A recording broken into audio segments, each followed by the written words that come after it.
Toda célula passa por um ciclo básico, que pode ser dividido em uma fase que a gente observa uma estabilidade, né, onde a célula cumpre suas funções, onde ela desempenha as suas funções, né, pré-determinadas, e reúne energia para que ela possa iniciar uma nova fase. Então, essa fase em que ela reúne a energia, né, seria a intérfase, e a fase, essa nova fase, né, que seria iniciada, corresponde à divisão celular propriamente dita. Tá? Então, o que a gente observa na intérfase? A intérfase, ela corresponde a um período, né, que precede qualquer tipo de divisão celular. Qualquer divisão celular, sendo de intensa atividade metabólica. Então, a gente entende que entre um período de divisão celular e outra, existe aquela etapa em que a célula precisa se preparar, né, para iniciar um novo ciclo. Às vezes a gente faz algumas observações de células se dividindo em microscópio e às vezes dá a impressão de que a coisa acontece rápido demais. Mas acontece dentro do intervalo necessário para que ela desempenhe todas as funções, para que ela realize toda a atividade metabólica necessária para poder reiniciar uma nova divisão celular, dar continuidade ao ciclo celular sem que haja nenhum problema, tá?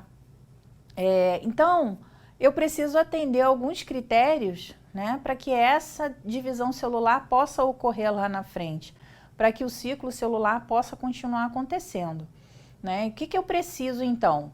Eu tenho aumento do volume celular, eu tenho aumento do tamanho da própria célula e das suas organelas, de forma que essa seria uma fase de descanso, né? Primeiro eu tenho uma fase de descanso, para depois eu entrar nesse aumento, né, da atividade metabólica da célula. Então, ela vai ocorrer de uma forma que ela tenha uma divisão celular, um intervalo, uma divisão celular e assim por diante, tá? A intérfase, ela é dividida em 3 períodos principais, que são G1, S e G2. O período G1, ele vai desde o fim da divisão celular até o início da duplicação do DNA, tá?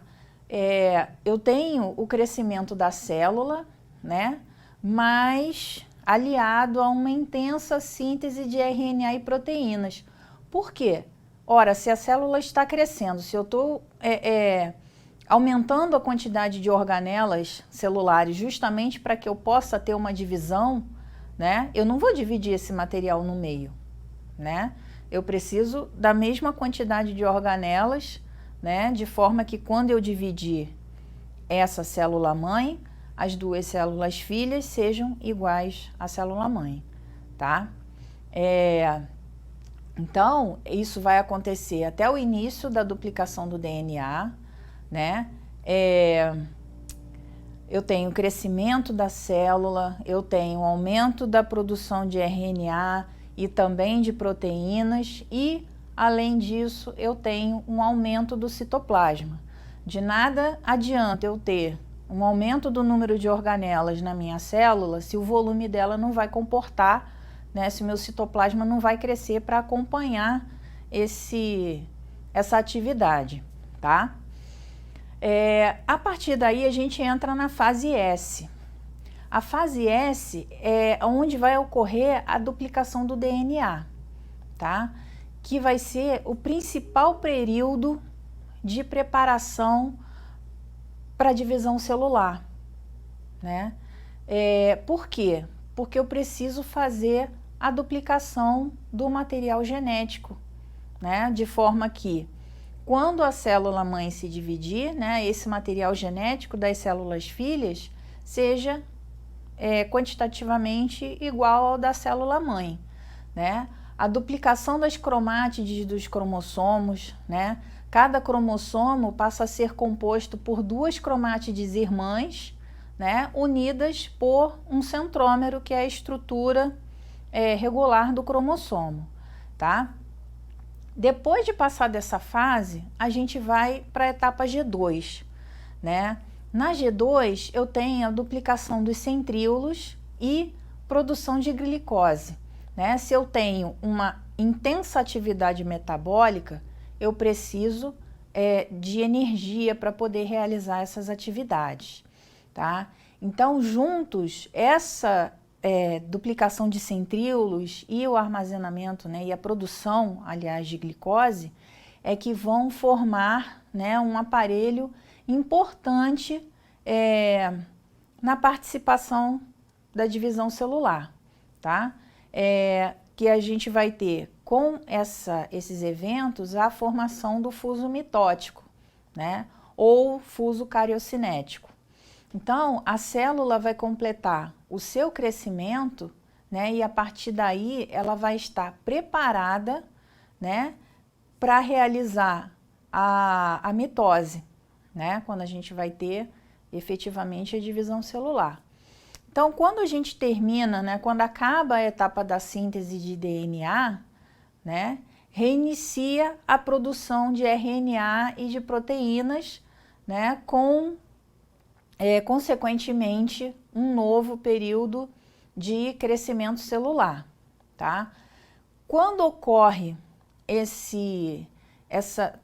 toda essa fase de crescimento, de aumento de volume, né, de aumento de organelas, todas essas atividades, elas vão fazer com que haja um desequilíbrio entre o volume celular, né, e a superfície celular.